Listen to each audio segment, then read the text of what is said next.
today I'm going to be showing you how to make a theatre den which you can watch Play-Along Plink and Boo in.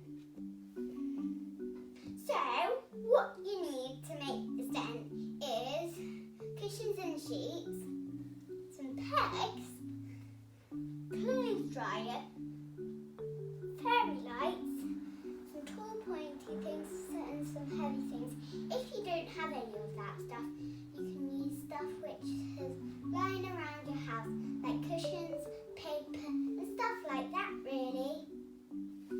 Today I'm going to get a grown-up to help me make sure your den is big enough for everyone to fit inside.